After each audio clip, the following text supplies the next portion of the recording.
नमस्कार, मैं Satpal Chaubyal, legal knowledge with SP Chaubyal में आपका हार्दिक स्वागत है। आज हम भारतीय न्याय संहिता के चैप्टर 5 इसकी जो सेक्शन 74 से 79 बीएनएस इनके बारे में जानेंगे। परंतु इन सेक्शन के बारे में जानने से पहले मैं आपको ये बता दूं कि जो हमारी सेक्शन 74, 75 और 76 है, इन तीनों सेक्शन में दो शब्दों का प्रयोग हुआ है, क्रिमिनल फोर्स और असॉल्ट। तो जब तक हम इन दो शब्दों का अर्थ नहीं समझ लेते, यानी कि क्रिमिनल फोर्स और असॉल्ट का क्या अर्थ रहेगा, तब तक हम इन सेक्शंस को नहीं समझ पाएंगे। इसलिए सबसे पहले हम क्रिमिनल फोर्स और असॉल्ट ये क्या होता है इनके बारे में जानेंगे। तो आइए शुरू करते हैं। पहली सेक्शन है फोर्स यानी कि बल, सेक्शन 128 बीएनएस। तो सेक्शन 128 बीएनएस में बल की परिभाषा दे रखी है। A person is said to use force to another if he, कोई व्यक्ति किसी दूसरे व्यक्ति पर बल का प्रयोग करता है यदि वह कॉजेज मोशन, उसे गति में ला दे, चेंज ऑफ मोशन या गति परिवर्तन कर दे, और सीजेशन ऑफ मोशन या उसे गतिहीन कर दे। अर्थात कोई व्यक्ति किसी दूसरे व्यक्ति पर बल प्रयोग करता है, ये तब माना जाएगा यदि वह उस दूसरे व्यक्ति को गति में ला दे, गति परिवर्तन कर दे या गतिहीन कर दे। अब ये गति में ला दे, इसका मतलब ये नहीं कि उसने उसको पकड़ा और चलाना शुरू कर दिया या भगाना शुरू कर दिया। फॉर एग्जाम्पल, मान लो एक आदमी खड़ा है और दूसरे आदमी ने उसको चांटा मारा या मुक्का मारा, जिसके कारण वो थोड़ा सा हिला और गति में आ गया, तो उतना ही गति में आना माना जाएगा। परंतु ये कैसे? First, by his on bodily power. पहला क्या है कि अपने खुद की शारीरिक शक्ति के द्वारा उस व्यक्ति को चाहे गति में लाता है, चाहे गति परिवर्तन करता है या गतिहीन कर देता है। फॉर एग्जाम्पल, मान लो एक व्यक्ति ने दूसरे व्यक्ति को चांटा मारा या मुक्का मारा। Secondly, by disposing any substance in such a manner that the motion or change or cessation of motion takes place without any further act on his part or on the part of any other person. और दूसरा क्या है? किसी पदार्थ को इस प्रकार से डिस्पोज ऑफ करके कि उस पदार्थ के डिस्पोज ऑफ करने से कोई और अन्य काम किए बिना ही वह व्यक्ति जो है गति में आ जाए, गति परिवर्तन हो जाए या गतिहीनता आ जाए। फॉर एग्जाम्पल, मान लो एक व्यक्ति दूसरे व्यक्ति को पत्थर की मारता है और वो पत्थर उस व्यक्ति को लगता है, जिसके कारण वो व्यक्ति जो है गति में आ जाता है, गति परिवर्तन हो जाता है या गतिहीन हो जाता है। और तीसरा, किसी पशु को गतिमान करके, उसकी गति में परिवर्तन करके या उसकी गति को रोक कर। फॉर एग्जाम्पल, मान लो एक व्यक्ति जो घोड़े के ऊपर बैठा हुआ है और घोड़ा खड़ा है और कोई दूसरा व्यक्ति आता है और उस घोड़े को स्टिक की मारता है, घोड़ा चलना शुरू कर देता है। जैसे ही घोड़े ने चलना शुरू किया, वो व्यक्ति भी गतिमान हो गया। या कोई व्यक्ति घोड़े पर आ रहा है तो दूसरा व्यक्ति घोड़े की लगाम पकड़ के उस घोड़े को रोक लेता है। तो ये उपरोक्त तीन तरीकों से यदि कोई व्यक्ति किसी दूसरे व्यक्ति को गति में ला दे, गति परिवर्तन कर दे या गतिहीन कर दे, तो माना जाएगा कि उसने उस व्यक्ति के ऊपर बल प्रयोग किया है। क्रिमिनल फोर्स, सेक्शन 129 बीएनएस, अपराध बल धारा 129 बीएनएस। अब ये जो बल हमने पीछे पढ़ा सेक्शन 128 में, ये आपराधिक बल कब माना जाएगा, ये सेक्शन 129 में बताया गया है। Whoever intentionally uses force to any person without that person's consent in order to the committing of any offense, यदि कोई व्यक्ति किसी दूसरे व्यक्ति की सहमति के बिना कोई अपराध करने की नीयत से उसके ऊपर बल प्रयोग करता है, या intending by the use of such force to cause or knowing it to be likely that by the use of such force he will cause injury, fear or annoyance to the person to whom the force is used, is said to use criminal force to that other। या दूसरे व्यक्ति को क्षति पहुंचाने की, भयभीत करने या परेशान करने की नीयत से, या ये जानते हुए कि वह उसे इससे क्षति पहुंचाएगा, भयभीत करेगा, परेशान करेगा, इस नीयत से अगर कोई बल प्रयोग करता है तो माना जाएगा कि उसने उसके ऊपर आपराधिक बल का प्रयोग किया है। अर्थात ये जो बल हमने पीछे सेक्शन 128 बीएनएस में पढ़ा, ये आपराधिक बल बन जाएगा यदि व्यक्ति जो है किसी दूसरे व्यक्ति पर उसकी सहमति के बिना, नंबर 1, अपराध करने की नीयत से बल प्रयोग करता है, या फिर इस नीयत से कि उस व्यक्ति को कोई क्षति पहुंचाए, भयभीत करे या परेशान करे, या ये जानते हुए कि उस व्यक्ति को कोई क्षति पहुंचाएगा, भयभीत करेगा या परेशान करेगा, इस नीयत से उसके ऊपर बल प्रयोग करता है, तो माना जाएगा कि उस व्यक्ति ने उस दूसरे व्यक्ति के ऊपर आपराधिक बल का प्रयोग किया है।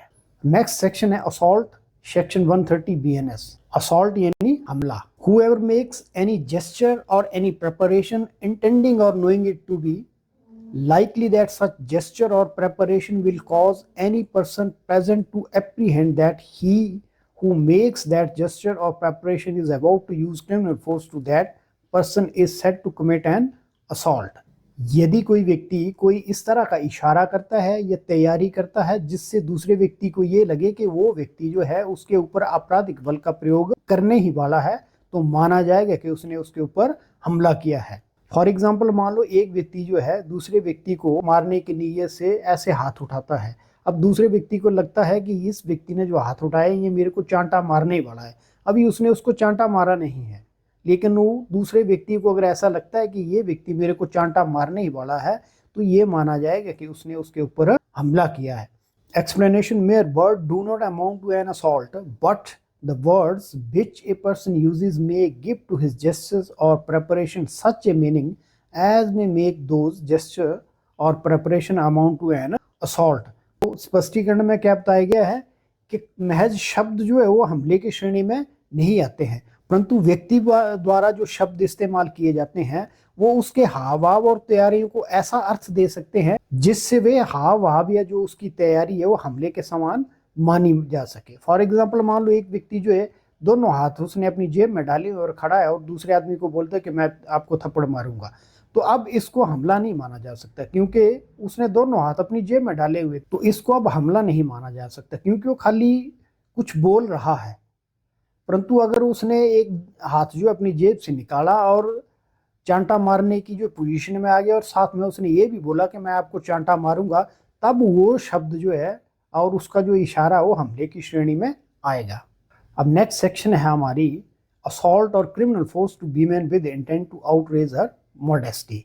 किसी स्त्री की लज्जा भंग करने की नीयत से उसके ऊपर हमला करना या आपराधिक बल का प्रयोग करना। सेक्शन 74 बीएनएस, धारा 74 BNS. Whoever assaults or uses criminal force to any woman intending to outrage or knowing it to be likely that he will thereby outrage her modesty। जो कोई किसी महिला की लज्जा भंग करने की नीयत से या ये जानते हुए कि इसके द्वारा वो उसकी लज्जा भंग करेगा उस पर हमला करता है या आपराधिक बल का प्रयोग करता है, shall be punished with imprisonment of either discretion for a term which shall not be less than 1 year but which may extend to 5 years and shall also liable to fine। तो ऐसे व्यक्ति को दोनों में से किसी भांति के कारावास जो 1 वर्ष से कम नहीं होगा किंतु 5 वर्ष तक का हो सकता है और जुर्माने से भी दंडित किया जाएगा। Whoever का मतलब है कि वो कोई भी हो सकता है, महिला भी हो सकती है और पुरुष भी हो सकता है। फॉर एग्जाम्पल, मान लो एक महिला ने दूसरी महिला के बाल काट दिए, किस नीयत से कि उस महिला की बेइज्जती करने की नीयत से, तो वो भी इस धारा के अंतर्गत अपराध आ जाएगा। या मान लीजिए कोई पुरुष है किसी महिला के किसी प्राइवेट पार्ट को टच करता है या उसका प्रयत्न करता है, तो वो भी इस धारा के अंतर्गत अपराध की श्रेणी में आएगा। नेक्स्ट सेक्शन है सेक्सुअल हैरासमेंट, सेक्शन 75 बीएनएस, यौन उत्पीड़न, धारा 75 BNS. A man committing any of the following acts, कोई पुरुष अगर जो नीचे बताए गए कार्य हैं उनमें से किसी भी कार्य को करता है। फिजिकल कॉन्टैक्ट और advances involving unwelcome and explicit sexual overtures, कोई पुरुष किसी महिला से शारीरिक संपर्क करता है या अवांछनीय यौन कोई कृत्य या इशारे करता है जिसमें के स्पष्ट रूप से यौन संबंध बनाने का प्रस्ताव हो। दूसरा, ए डिमांड और request for sexual favour, sexual favour के लिए चाहे वो अनुरोध करता है चाहे मांग करता है। तीसरा, showing pornography against the will of A women, किसी महिला की इच्छा के विरुद्ध कोई अश्लील साहित्य या चलचित्र दिखाना। फॉर एग्जाम्पल, मान लो कोई अश्लील फोटो दिखा देता है या कोई अश्लील वीडियो दिखा देता है। और मेकिंग सेक्सुअली कलर्ड रिमार्क्स, कोई यौन संबंधी आपत्तिजनक टिप्पणियां करता है। Shall be guilty of the offence of sexual harassment, तो इनमें से 4 जो ऊपर बताए गए इनमें से कोई भी अगर वो कार्य करता है तो ऐसे व्यक्ति को यौन उत्पीड़न का दोषी माना जाएगा। और सबसेक्शन 2 में और 3 में इसकी सजा बताई हुई है। सबसेक्शन 2 में बताया गया है, any man who commits the offence specified in clause 1 और क्लॉज 2 और clause 3 of subsection 1 shall be punished with rigorous imprisonment for a term which may extend to 3 years or with fine or both।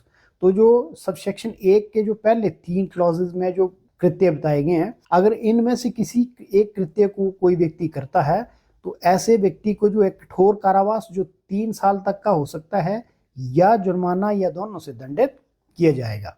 और subsection 3 में क्या बताया गया है, any man who commits the offence specified in clause 4 of subsection 1 shall be punished with imprisonment of either discretion for a term which may extend to 1 year or with fine or both। जो subsection 1 के clause 4 में बताया गया है, यानी कि किसी महिला को यौन संबंधी आपत्तिजनक टिप्पणियां करता है, तो ऐसे व्यक्ति को दोनों में से किसी भांति के कारावास जो 1 वर्ष तक का हो सकता है या जुर्माना या दोनों से दंडित किया जाएगा। नेक्स्ट सेक्शन है assault or use of criminal force to women with intent to disrobe. किसी महिला को निर्वस्त्र करने की नीयत से उसके ऊपर हमला या आपराधिक बल का प्रयोग करना, धारा 76 BNS। Whoever assault or uses criminal force to any woman or abets such act with the intention of disrobing or compelling her to be naked।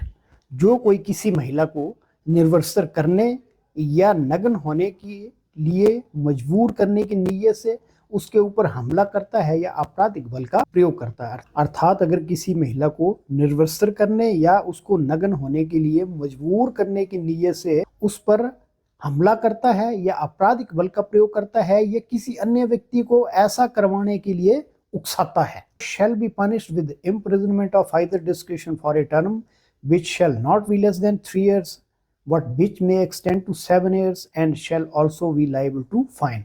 तो ऐसे व्यक्ति को दोनों में से किसी भांति के कारावास जो 3 वर्ष से कम नहीं होगा किंतु 7 वर्ष तक का हो सकता है और जुर्माने से भी दंडित किया जाएगा। बॉयरिज्म सेक्शन 77 BNS, दृश्य ऋतिकता यानी कि ताक झांक करना, धारा 77 BNS। Whoever watches or captures the images of a woman engaging in a private act in circumstances where she would usually have the expectation of not being observed either by the perpetrator or by any other person at the behest of perpetrator or disseminate such images। जो कोई किसी महिला को जो किसी private कृत्य में लगी हुई है और उम्मीद करती है कि ऐसी परिस्थिति में उसे अपराधी व्यक्ति या अपराधी व्यक्ति के कहने पर कोई अन्य व्यक्ति देख नहीं रहा है, उसे देखेगा या उसकी फोटो लेता है या उसकी फोटो को प्रसारित करता है। अर्थात अगर कोई महिला है और वो किसी प्राइवेट कृत्य में लगी हुई है और ये उम्मीद करती है कि कोई भी व्यक्ति, कोई भी अपराधी व्यक्ति उसे नहीं देख रहा है ऐसी परिस्थिति में, या अपराधी व्यक्ति के कहने पर कोई अन्य व्यक्ति उसे नहीं देख रहा है, तो ऐसी परिस्थिति में उस महिला को कोई व्यक्ति जो है देखता है, उसकी फोटो लेता है या उसकी फोटो को प्रसारित करता है। Shall be punished on first conviction with imprisonment of either discretion for a term which shall not be less than 1 year, but which may extend to 3 years and shall also liable to fine। तो ऐसे व्यक्ति को अगर वो पहली बार इस अपराध को करता है तो दोनों में से किसी भांति के कारावास जो 1 वर्ष से कम नहीं होगा परंतु जो 3 वर्ष तक का हो सकता है और जुर्माने से भी दंडित किया जाएगा। And be punished on second और subsequent conviction with imprisonment of either discretion for a term which shall not be less than 3 years but which may extend to 7 years and shall also liable to fine. फिर उसी अपराध को दूसरी बार करता है या उसके पश्चात फिर करता है तो ऐसे व्यक्ति को दोनों में से किसी भांति के कारावास जो 3 वर्ष से कम नहीं होगा परंतु जो 7 वर्ष तक का हो सकता है और जुर्माने से भी दंडित किया जाएगा। अब ये प्राइवेट कृत्य क्या होगा, इसकी एक्सप्लेनेशन 1 यानी कि स्पष्टीकरण 1 में इसमें बताया गया है। For the purpose of this section private act includes an act of watching carried out in a place which in the circumstances would reasonably be expected to provide privacy and where victims genitals, postures or breasts are exposed or covered only in underwear, or the victim is using lavatory or the victim is doing a sexual act that is not of a kind only done in public। तो इस धारा के लिए private कृत्य क्या होगा, ऐसी परिस्थितियां जहां महिला निजता की उम्मीद करती है, जहां उसके जननांग नितंब या स्तन जो है प्रदर्शित किए जाते हों, या जहां वो खाली अंडरगारमेंट्स में है, या जहां वो शौचालय का इस्तेमाल कर रही है, या जहां वो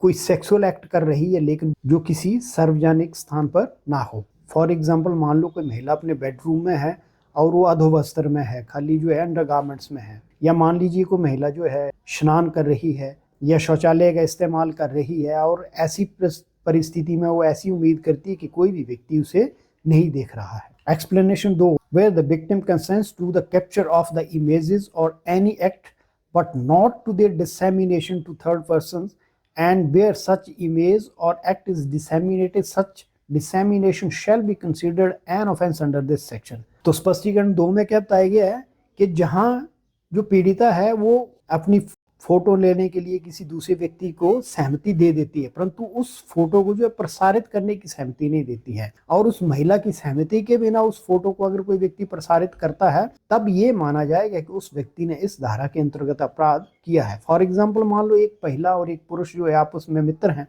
और वो महिला जो है फ्रेंडशिप के दौरान उस पुरुष को जो है अपने फोटो कैप्चर करने की इजाजत दे देती है, परंतु उसको उन फोटो को वो प्रसारित करने की इजाजत नहीं देती है।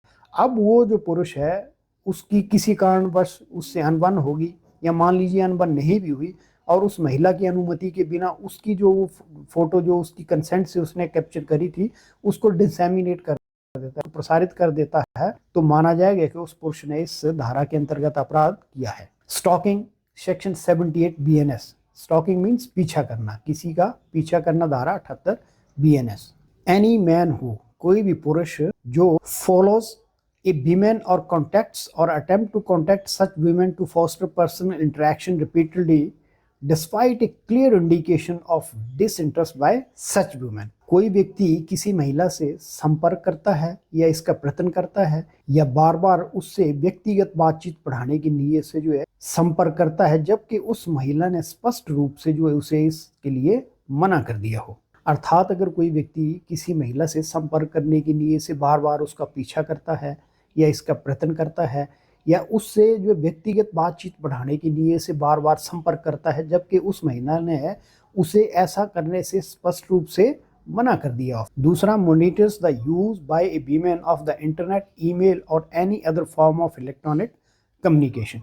किसी महिला द्वारा इंटरनेट, ईमेल या अन्य प्रकार के किसी इलेक्ट्रॉनिक संचार के उपयोग की निगरानी करता है। Commits the offence of stalking. अगर वो उपरोक्त में से किसी भी कार्य को करता है तो माना जाएगा कि वह पीछा करने का अपराध करता है। Provided that such conduct shall not amount to stalking if the man who pursued it proves that. परंतु उस व्यक्ति का ये कार्य जो पीछा करने की श्रेणी में नहीं आएगा यदि वह व्यक्ति जो है ये साबित कर देता है कि it was pursued for the purpose of preventing or detecting crime and man accused of stalking had been interested with the responsibility of prevention and detection of crime by state. पहली बात क्या है कि वह ये साबित कर देता है कि उसने जो ये पीछा किया था किसी अपराध का पता लगाने के लिए या किसी अपराध को रोकने के लिए किया था, और ऐसा करने की जिम्मेवारी उसे सरकार द्वारा सौंपी गई थी।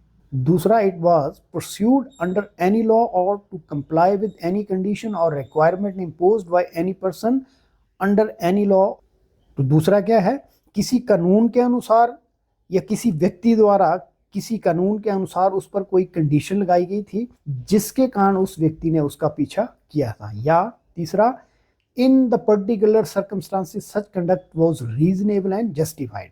तीसरा क्या है, किन्हीं विशेष परिस्थितियों के कारण उसका पीछा करना जो है वो जायज था। फॉर एग्जाम्पल, मान लो कोई महिला जो है रात को 12 बजे अकेली कहीं से गुजर रही है और दूसरे व्यक्ति को शक होता है कि ये जो महिला है पता नहीं कोई अपराध करने की नीयत से क्यों जा रही है, तो वो उसका पीछा करना शुरू कर देता है। तो ये जो उपरोक्त 3 परिस्थितियां हैं, इनमें अगर कोई व्यक्ति प्रूव कर देता है कि इन तीनों परिस्थितियों के दृष्टिगत उसने किसी महिला का पीछा किया था, तब वो इस धारा के अंतर्गत अपराध की श्रेणी में नहीं आएगा। Subsection 2, whoever commits the offense of stalking shall be punished on first conviction with imprisonment of either discretion for a term which may extend to 3 years and shall also liable to fine। तो subsection 2 में क्या बताया गया है, जो पीछा करने का अपराध करेगा, जो पहली बार इस अपराध को करता है, तो उसे दोनों में से किसी भांति के कारावास जो 3 वर्ष तक का हो सकता है और जुर्माने से भी दंडित किया जाएगा। And be punished on a second और subsequent conviction with imprisonment of either discretion for a term which may extend to 5 years and shall also be liable to fine। और अगर दूसरी बार या उसके बाद फिर इस अपराध को करता है तो दोनों में से किसी भांति के कारावास जो 5 वर्ष तक का हो सकता है और जुर्माने से भी दंडित किया जाएगा। वर्ड, जेस्चर और act intended to insult modesty of women section 79 BNS। किसी महिला की गरिमा को ठेस पहुंचाने की नीयत से कोई शब्द उच्चारण करना, कोई इशारा करना या कोई अन्य कार्य करना, धारा 79 BNS। Whoever intending to insult the modesty of any woman, जो कोई किसी महिला की गरिमा को ठेस पहुंचाने की नीयत से utters any word, कोई शब्द बोलेगा, makes any sound or gesture, कोई ध्वनि निकालेगा या कोई इशारा करेगा। फॉर एग्जाम्पल मान लो किसी महिला को देखकर कोई दूसरा व्यक्ति जो उसको सीटी मारना शुरू कर देता है या कोई इशारा करता है। Exhibits any object in any form, किसी प्रकार की कोई वस्तु जो है उसको दिखाता है। इंटेंडिंग दैट सच वर्ड्स और साउंड शैल बी हर्ड और दैट सच जेस्चर और object shall be seen bye such women, इस नीयत से ताकि वो जो शब्द बोल रहा है या ध्वनि निकाल रहा है उस महिला के द्वारा सुनी जाए, या वो जो इशारा कर रहा है या वो जो वस्तु दिखा रहा है उस महिला द्वारा देखी जाए। Intrudes upon the privacy of such women, उस महिला की एकांतता में अतिक्रमण करता है। Shall be punished with simple imprisonment for a term which may extend to 3 years and also with fine, तो ऐसे व्यक्ति को साधारण कारावास जो 3 साल तक का हो सकता है और जुर्माने से भी दंडित किया जाएगा। तो आज के लिए इतना ही। अगर ये मेरा लेक्चर आपको अच्छा लगा हो तो प्लीज़ इसे लाइक कर दें, शेयर कर दें और मेरे चैनल को सब्सक्राइब कर दें। धन्यवाद।